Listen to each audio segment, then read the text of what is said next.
Well, this much we know. If we grew up in a household where we were criticized often, if the parenting style was to give very negative feedback and to call us stupid if we tripped and fell, or to be unkind and critical, and how could you be so stupid, and watch what you're doing, and that was stupid, and I don't even have to give every example. You know exactly what I mean. We will tend to have a voice in our heads that continues that even when we're out of the house.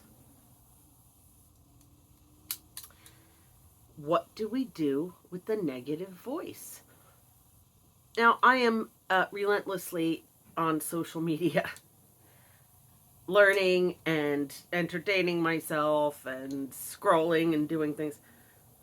But I follow a lot of accounts that deal with rebuilding self-esteem, addiction recovery, rebuilding your self-image and your self-worth after drastic weight loss. You know, Star-Lord, it's only the back end of you here.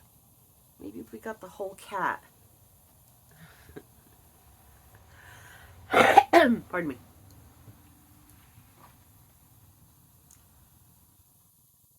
I even follow religious accounts. I am a professor of religion. I am an adjunct professor at a state university, at the best community college in the area. I was at a college in Jersey City that became a university. And I teach religions of the world. And religion and society and religion and culture and all kinds of things. And Buddhism is a very practical philosophy. Now, you can call Buddhism a religion because it talks about things that are spiritual, not simply physical. Talks about what happens after death, talks about the destiny of the soul, etc. And I have a very good friend, also a graduate of the university I attended. And he follows and teaches Chan Buddhism. It's like Zen, only it's Chinese. Ancient Chinese. And their philosophy, the Buddhist philosophy, is to just accept. Let the voice arrive.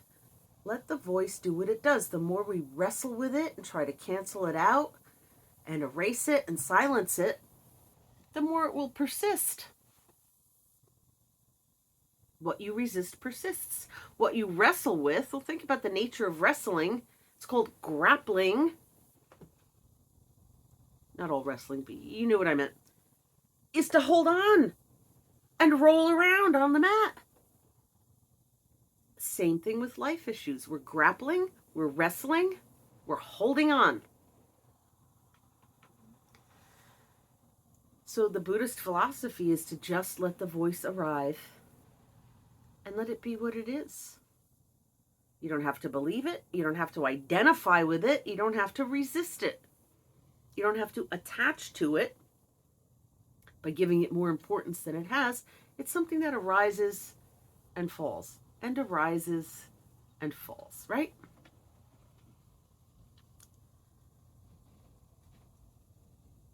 That could work. I'm sure there are people who have made that work. Stop fighting it so hard. It's just your mind doing what mind does. Our mind thinks. Our heart beats. Our digestive system digests.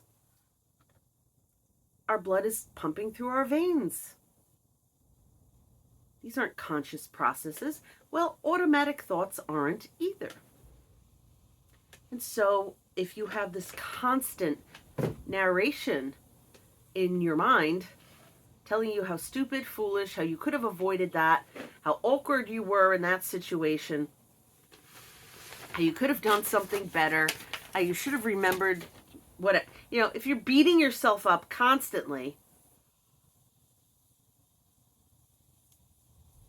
you might want to try to relieve yourself of having to be criticized all the time. You have to become aware of it, though. And in the silence of meditation or the silence of mindfulness, or of just trying to follow your breath and those thoughts arise, it's because they're pretty much always there.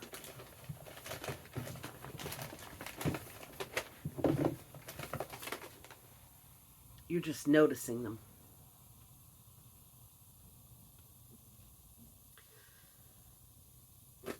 So that is a method.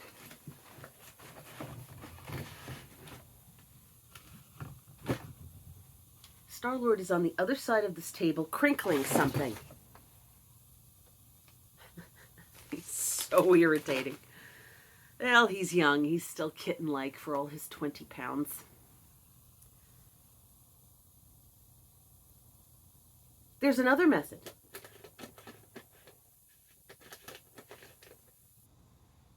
The other point of view that I kind of like better, maybe because I'm scrappy, is to tell the voice to shut up. Well, it's not that easy.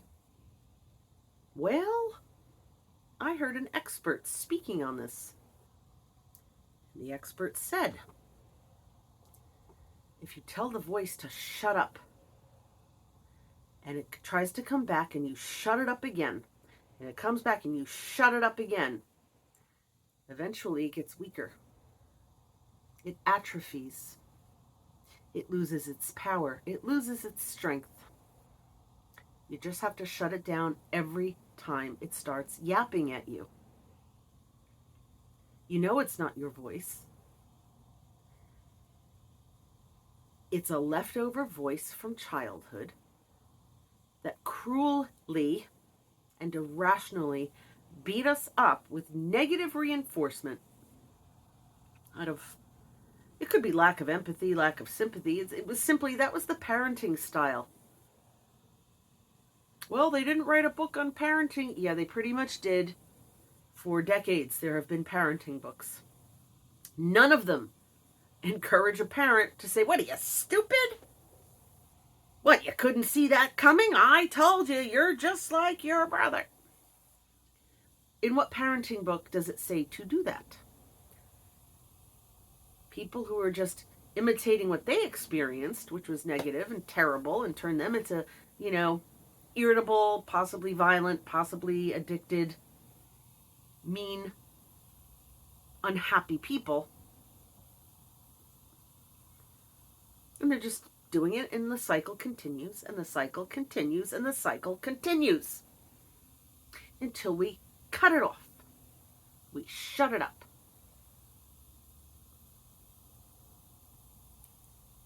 And it's not our voice in our heads. It's an old echo. Maybe the intention of that voice is to keep us from getting hurt, or to keep us from making a mistake that back then would have gotten us beat up even more, physically, emotionally, verbally.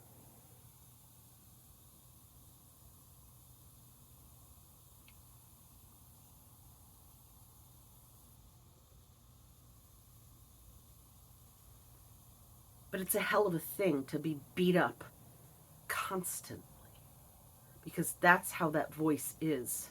I know for me, I have to catch it and shut it up, and catch it and shut it up. Well, you should have known better. Well, here we go again. Well, if you hadn't made that choice, this wouldn't be happening. It's like, shut up. I haven't lived at home to hear that yappy mouth of hers since I was 23. Why do I carry it?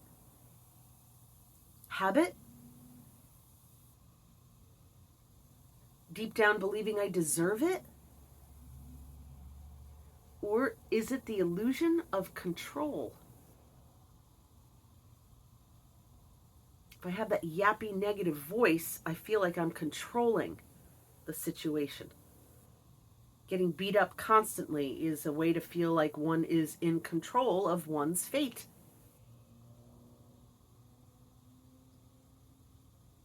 Familiar things make one feel like one is in control. I know what's happening next. I'm going to tell myself how stupid I am. Do not do these things. I'm trying not to. I know Do or do not. There is no try. Yeah, no. No. We have to keep shutting it up until it gets tired, until it gets small, until it atrophies. Or do it the Buddhist way. Just let it arrive. Don't interact with it and see if it evaporates like a cloud. You know the expression, this too shall pass? Everything changes. The bad things and the good things. They all pass. See which one you choose.